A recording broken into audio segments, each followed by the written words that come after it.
Hi friends, எல்லாம் எப்படி இருக்கீங்க?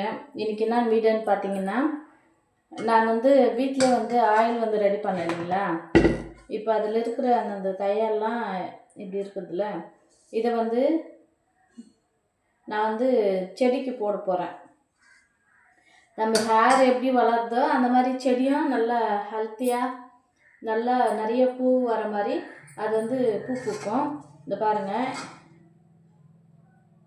இப்போ இந்த ஆயிலெல்லாம் கொஞ்சம் அந்த சைடு ஃபில்டர் பண்ணியாச்சு. ஆயிலு லாஸ்ட்டில் இருக்குது ஆயிலு, அது நம்ம தலைக்கு அப்ளை பண்ணிக்கலாம். இப்போ நம்ம தழையெல்லாம் போட்டு காய்ச்சி இந்த மாதிரி தழையை மட்டும் எடுத்துக்கலாம். இங்கே பாருங்கள், ஒரு பவுலில் எடுத்து போட்டுக்கலாம்.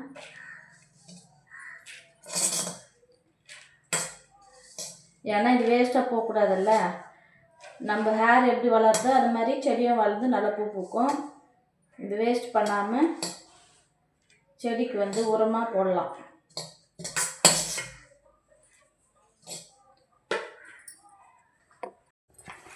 அவ்வளோதான் ஃப்ரெண்ட்ஸ், இங்கே பாருங்கள், இது எல்லாமே தனியாக எடுத்தாச்சு.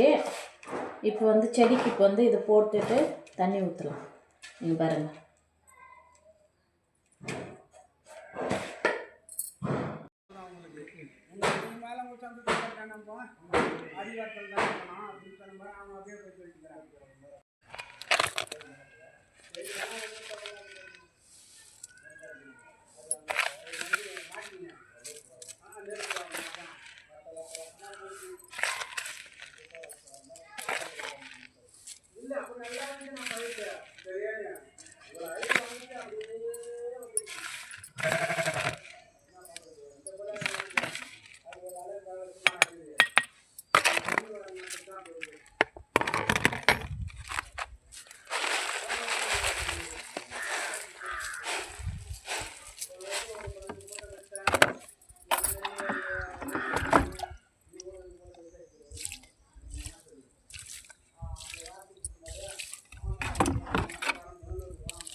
அவ்வளோதான் ஃப்ரெண்ட்ஸ்.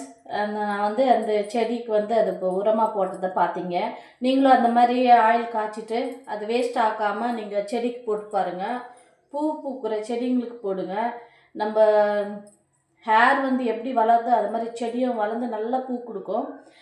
நான் ரோஸ் செடிக்கு தான் போட்டிருக்கேன். நீங்களும் அது மாதிரி ட்ரை பண்ணுங்கள்.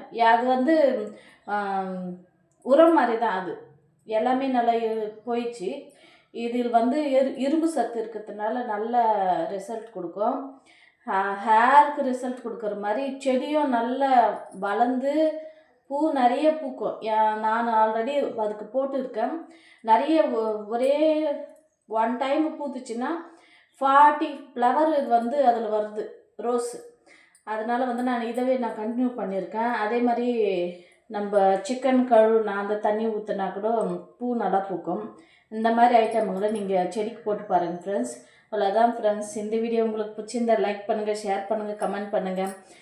என் சேனலுக்கு சப்போர்ட் பண்ணுங்கள், பெல் பட்டனில் கிளிக் பண்ணுங்கள் ஃப்ரெண்ட்ஸ். ஆயிலுக்கு சப்போர்ட் பண்ணுங்கள், கியூட்டி நேச்சுரல் ஆயில். அவ்வளோதான் ஃப்ரெண்ட்ஸ், பாய்.